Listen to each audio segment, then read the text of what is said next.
వేగా జ్యువెలర్స్లో in store wedding jewellery exhibition. Guaranteed lowest prices. తమిళ దెబ్బ డిఎంకే స్టాలిన్కి బలంగానే తగిలినట్టుంది. ఏకంగా 3వ స్థానానికి పడిపోయారు. అయితే టీవీకే రైజ్ వెనక కారణాలేంటి? తమిళగా వెట్టర్ కళగం అని పార్టీ పెట్టిన రోజు నుంచి కూడా విజయ్ ఎదుర్కొన్నటువంటి పరిస్థితులు, అలానే విజయ్కి కలిసి వచ్చేటువంటి అంశాలేంటి? ఎవరు ఊహించని విధంగా సునామీలాగా మ్యాజిక్ ఫిగర్కి చేరువగా విజయ్ పార్టీ ఎలా వెళ్ళగలిగింది? ఇదే ఇప్పుడు అందరిలోనూ ఆసక్తికరంగా ప్రశ్నలు లేవనెత్తుతున్నటువంటి అంశం. ఒకసారి మనం చూద్దాం విజయ్కి కలిసి వచ్చినటువంటి ఫ్యాక్టర్స్. అంతకంటే ముందర అసలు రిజల్ట్స్ స్టేటస్ కూడా ఒకసారి చూద్దాం. ఇది తమిళనాడుకి సంబంధించినటువంటి ప్రజెంట్ సినారియో. ఏకంగా 109 స్థానాలకి విజయ్ పార్టీ దూసుకుపోయింది. మ్యాజిక్ నెంబర్ కావాల్సింది 119 సీట్లు, అంటే 118 క్రాస్ అయితే అధికారంలోకి వచ్చినట్లే ఆ పార్టీ. 109 స్థానాలకి దూసుకుపోయింది. మొత్తం 234 నియోజకవర్గాలు ఉన్న చోట 233కి సంబంధించినటువంటి డేటా వచ్చింది.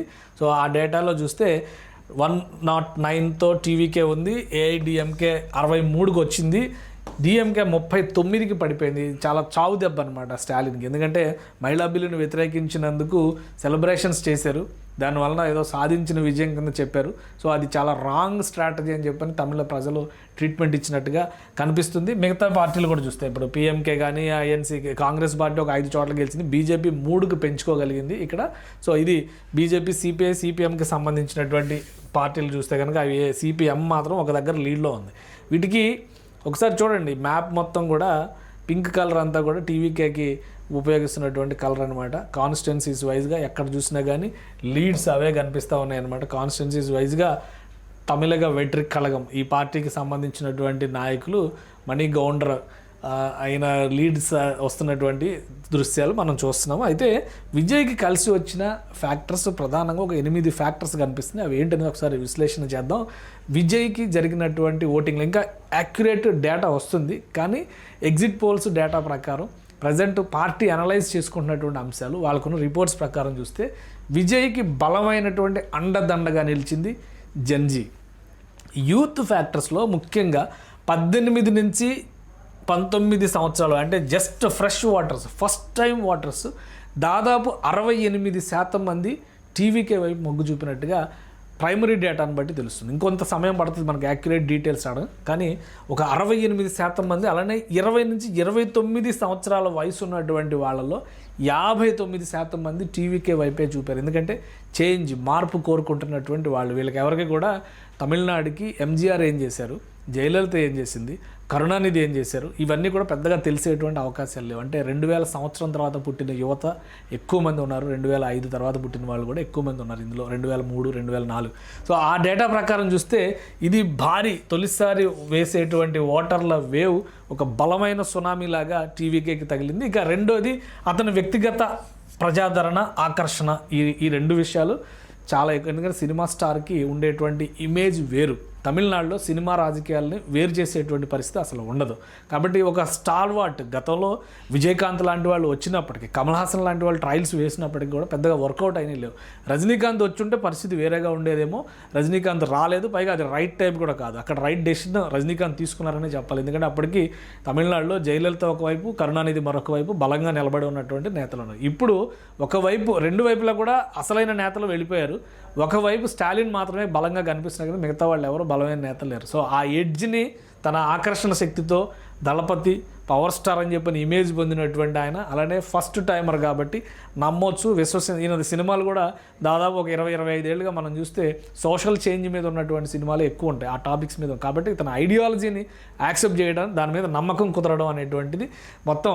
పైగా తమిళనాడులో సనాతన వర్సెస్ ఇంకొక ఈ ధర్మం అనేటువంటి పోటీ, లౌకిక ముసుగులో జరుగుతున్నటువంటి యుద్ధోన్మాదం, ఇవన్నీ కూడా కనిపిస్తున్నాయి. వాటన్నిటిని ఏకం చేయగలడు దళపతి విజయ్ అనేటువంటి నమ్మకంతో ఉన్నారు. ఇంకోటి యాంటీ ఇంకంబెన్సీ, ఇది 3వ ఫ్యాక్టర్ అవుతుంది. యాంటీ ఇంకంబెన్సీ, ఈ రెండింటి తర్వాత మనం యాంటీ ఇంకంబెన్సీని మాత్రమే మనం చూడగలుగుతాం. సంప్రదాయ ద్రవిడ పందాలని, పరదాలని, సంఖ్యలని తెంచేటువంటి నేతగా కూడా ఆయన చూశారు. అందుకనే ఇతర పార్టీలపైన, ఈ ద్రవిడ నినాదంతో చేస్తున్నటువంటి పార్టీలపైన పెద్దగా ఆసక్తి లేకుండా పోయింది. 4వ అంశం మేనిఫెస్టోలో తీసుకున్నటువంటి కీలకమైనటువంటి అంశం అనమాట. మహిళా సాధికారత, సంక్షేమం, రైతులకి మద్దతుగా నిలవడం, యువతకు ఉపాధి నైపుణ్యాలు, పాలన, విద్యాపరమైనటువంటి సంస్కరణలు, వీటిపైన యూత్ ఎక్కువగా ఆసక్తి చూపించారు. కాబట్టి ఒక చేంజ్ తీసుకురాగలిగేటువంటి నేతగా విజయ్ని ప్రజలు గుర్తించారు, ఆ విధంగా భావించారు. కాబట్టి ఇది నడిచిందని చెప్పి మనం అనుకోవచ్చు. ఇక ప్రాథమిక స్థాయి నుంచి సంస్థను ఏర్పాటు చేసిన, పార్టీని ఏర్పాటు చేసిన తర్వాత ఊరికే పైనుంచి ఈయన స్టేట్మెంట్లు ఇవ్వడం కాకుండా బూత్ లెవెల్ నుంచి కూడా ఈ ఏడాది కాలంలో ఆయన పార్టీ నిర్మాణం పైన ఫోకస్ పెట్టారు. నిజానికి విజయ్ వయసు చూస్తే 50-51 సంవత్సరాలు మాత్రమే. ఇంకొక 10 ఏళ్ళు నికరంగా బలంగా సినిమాల్లో పాదుకొని ఉండగలిగినటువంటి నటుడు. కానీ ఈ సోషల్ చేంజ్ అనేటువంటి నినాదంతోనే ఆయన ప్రజల్లోకి వచ్చారు. అది ఇక్కడ ఒక ఫ్యాక్టర్గా మారింది. పైగా ఓట్ షేర్స్ విషయంలో ఈ అభిమాన సంఘాల నుంచి కార్యకర్తలు వాళ్ళందరూ కూడా ఇంటిగ్రేట్ చేసి గ్రామీణ ప్రాంతాల్లో కూడా పార్టీ స్ట్రక్చర్ని ఆయన వచ్చినటువంటి ఏడాదిలోనే నిర్మించుకోగలిగాడు. ఇక ఓట్ షేర్లను బట్టి చూస్తే కనుక ఇతర పార్టీలు డిఎంకే, అన్నా డిఎంకేల పైన అసంతృప్తితో ఉన్న మేజర్ షేర్ ఓట్స్ ప్రత్యామ్నాయంగా ఇతర పార్టీలను ఏట్లే బీజేపీని కానీ లేదా కాంగ్రెస్ని కానీ అక్కడ ఉన్నటువంటి ఇతర డిఎండికే లాంటి పార్టీలను కానీ వేటిని కూడా పరిగణలోకి తీసుకోలేదు. టీవీకేకే అవన్నీ కూడా పోలరైజ్ అయి పడినాయి. అందులో కూడా ఎక్కువ శాతం ఓట్ షేర్ దక్కింది అనేటువంటి అభిప్రాయం కలుగుతుంది. ఇది అంతా కూడా ప్రాథమిక అంచనాల ప్రకారం వచ్చినటువంటి డేటా. సో ఈ అన్నీ కూడా వీటితో పాటు మరొక 2 అంశాలు ఉన్నాయి. ఒకటి, పవర్ఫుల్ డిజిటల్ మీడియా ప్రజెన్స్ విషయంలో సక్సెస్ అయ్యాడు విజయ్ అని చెప్పని మనం ఒప్పుకోవాలి. పార్టీని డిజిటల్ ప్లాట్ఫామ్లో బలంగా యూత్ దగ్గరకు తీసుకెళ్లడంలో ఆయన సక్సెస్ అయ్యాడు. సో ఇవి కొన్ని ఈ 7 పాయింట్లు అయితే 8వ పాయింట్ ఏంటంటే వ్యక్తిగతంగా విజయ్ని టార్గెట్ చేయడం కూడా సింపతి క్రియేట్ చేసిందన్నమాట, ఒప్పుకొని తీరాలి.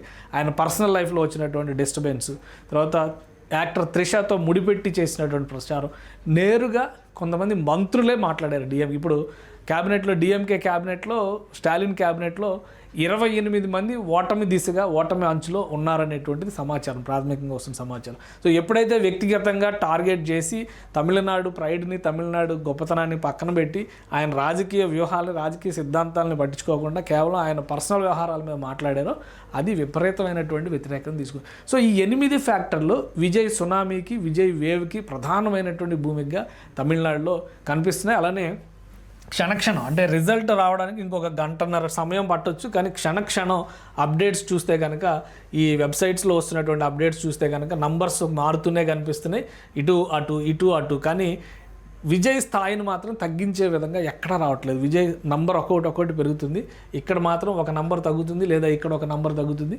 విజయ్కి సంబంధించి టీవీకే నంబర్స్ మాత్రం పెరుగుతూనే ఉన్నాయి. సో తమిళనాడు ముఖ్యమంత్రిగా విజయ్ తలపతి ప్రమాణ స్వీకారం చేయడం ఖాయంగా కనిపిస్తుంది.